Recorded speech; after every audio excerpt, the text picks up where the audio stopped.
it's Sammy from Scrapmaster's Paradise, and today I am talking about Copics. So I had mentioned in my last video I was going to just walk through this. I'm filming them back to back, so I'm just going to go ahead and do this while I can. So this is a Copic, I think a wallet, and I'm pretty sure it's a 72 wallet. So it holds 72, and it does have a strap that you could hook to it and carry this like a purse. When I was in college is when I really started doing my YouTube and my scrapbooking stuff, my blog and everything, and I would carry this with some stamped images, and between classes I would Copic color. I'm not kidding. This was with me during college. Between classes I would take it with me to campus and always have it with me. So I just really liked the convenience of it. And so when I ended up getting a big giant selection of Copics, I had pretty much the whole collection at one point. It just got to be cumbersome and overwhelming, and I couldn't travel with it. I'd have to pare it down, and I tended to use the same colors over and over again when I was actually using my Copics. So I thought, I need to just cut my collection down. I sold off a bunch of my Copics years ago, and this is what I have left. So this is the 72 colors that I have left. I'm pretty sure this is 72. Yeah, 72 colors, and they are not in any particular order. I tried to keep them sort of contained in the same areas. You can see there's kind of a rainbow going through, but they're not quite in an order. So I am going to grab them in sections and read them off to you, and I will make a list in the description box down below if you're interested. I did end up getting all of these from iCopic/markerpop.com. They ended up rebranding. I was designing for them over the years and ended up getting all of them from that company, and a lot of companies now sell them. I think they were a little bit harder to get. There are quite a few places that sell them now. I'm not going to link to each specific marker for you guys in this video. I'll link to a couple of places. I'll link to Marker Pop. I still love them. Also, Simon Says Stamp sells them. I'm not sure if scrapbook.com sells them. If they do, I will link to them. And also Dick Blick is another place that sells them. So you can find them quite a few places. Every once in a while you can catch sales on them at various stores, but for the most part they're pricey, and I feel like they're worth the price, especially if you are going to Copic color a lot. They do last forever. Like, I haven't crafted in years and my markers are still good. They still work great. I was really surprised. I thought they'd be more dried out than they are. You can buy refills and reuse them. You can buy tips for them, like new tips. If your tips get wonky or nasty, they do come out on both sides here, so you can take those out. You also refill them, like I said, so they will last for years and years. I've had these for a long time. I started getting them in college, so that was a long time ago now.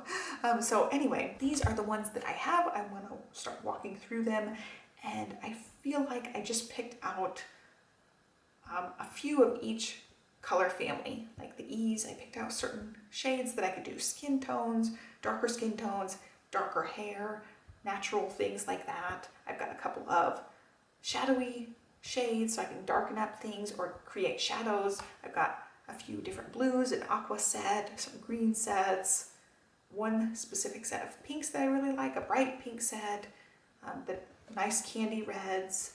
So I'm gonna go ahead and start dividing out and then talking about them. I'm gonna first go through the earth tones, but this is what I generally use for my lighter skin tone, like just the general, I was just showing the cards, just the general skin tone that I like to use, just the lighter Caucasian skin tone.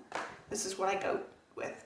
E000, E00, and E21 for the actual skin, and then for the cheeks I just use E02.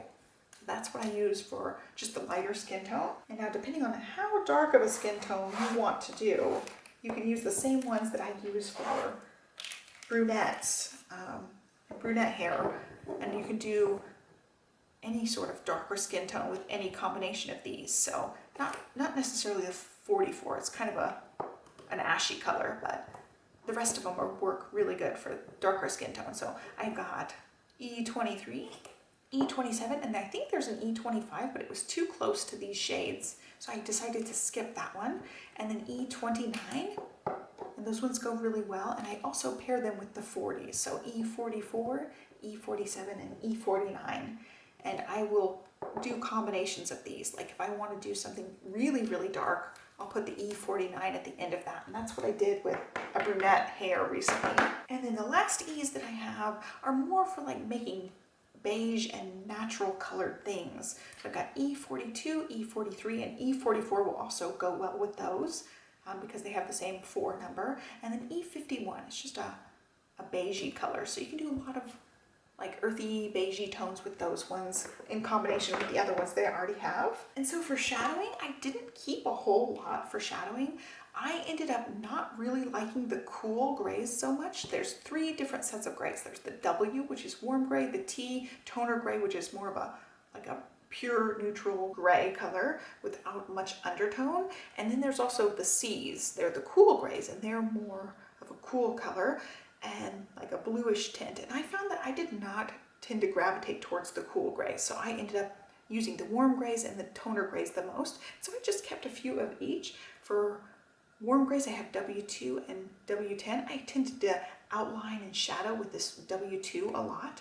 And then the W10, I used more of like a black, just really dark, adding really good depth into images. And then I used 2 of the toner grays for the same thing, like just slight outlines or slight shadows on things behind images. I have T0 and T2. And again, I think there's a T1, a T00.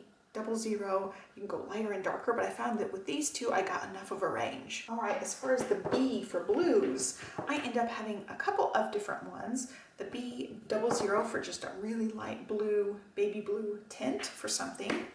And then I've got the B2 numbers, and then the B9 numbers. So for the B2s, this is more like a royal blue type color. Let's see, I've got B24, 26, 28, and 29. So it goes all the way from like a lighter medium blue all the way to a deep dark, like almost royal blue, cobalt blue there. And then with the B9 numbers, this is more like a blue jean color. So when I was doing anything that had denim, I would tend to gravitate towards these. So they do make it look more like a blue jean. So I've got B93, B95, B97, and B99. That gets you a really deep, dark color. But for blue jean type color, I use these 3, B93 to B97. All right, as far as the BGs, the blue greens, these are like your teals, turquoises, aquas. I tend to love these, so I end up having a few different varieties that I can use with this. I have more of a sea foamy type of BG with this one, BG72, BG75, and BG78. That gives you like a sea foamy type of color. And then I also have the lighter one, so I can just do a really quick mint color, BG000 and BG01. I felt like I got a good range with that. There's also a quadruple 0, a double 0, so there's a lot of range for the lighter colors, but I felt like I didn't need that much lightness. So I can get away with a lot of stuff with those 2.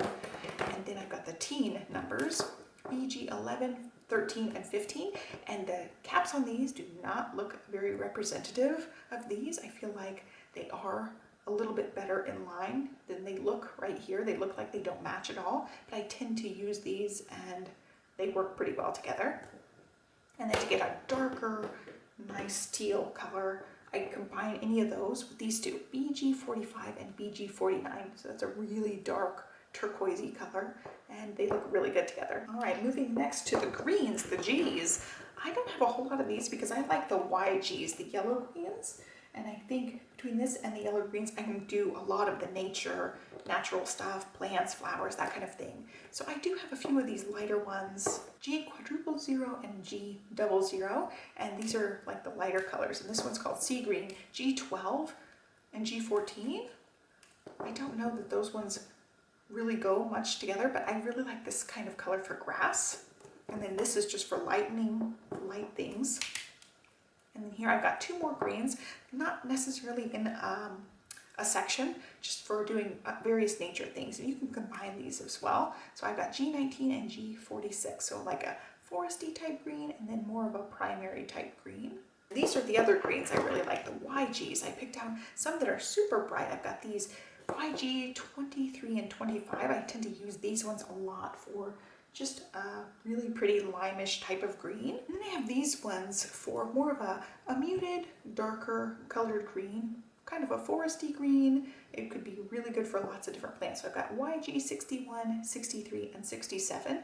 Those ones work great in combination. For yellows, I tended to not use yellows a whole lot except for making blonde hair, because I really like using like the greeting farm images and people images. So I do tend to make blonde hair, so I just grabbed some for that. I could also do flowers and stuff with this if I needed to, but I didn't want to keep a whole lot of the Ys. So I just have like one set of Ys plus like a goldenrod type Y. So I'm trying to line it up for you guys. So I've got the whole series here, Y11, Y13, Y15, and Y17. So those ones go together. And then to get more of a goldenrod type, I also have the Y35 to go in with that. So I don't use yellow a whole lot, but when I do, I tend to use the same the same colors, the same goldenish or bright yellow. If you just use the end ones, then you can go to golden if you use the ones over there. Oh, also going with the golden color, I forgot this one, Y38. So that one goes with the 35. Gives you more of a golden color. I'm making a giant pile that just fell over. And then as far as oranges, I tended to stick to the same orange colors. So I've got a few options. YR07, YR16, and YR61.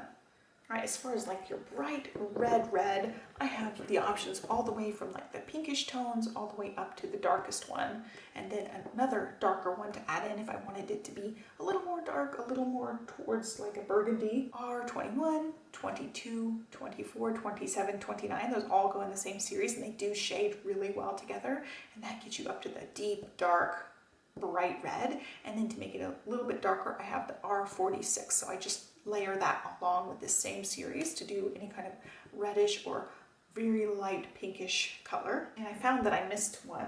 I missed an orange. YR09 is another one of the oranges, and that's like a bright orange. So I do have a few oranges to work with, but I don't use orange a whole lot. And then this is another R series that I just love. This is like the most beautiful rosy pink all the way up to a very, very deep pink. And I use this one pretty much anytime I'm using pinks. I have another couple of options for pinks as well, which I'll talk about in a second. But this is an R pink, and I just love, love, love this combination. So I use this one a lot.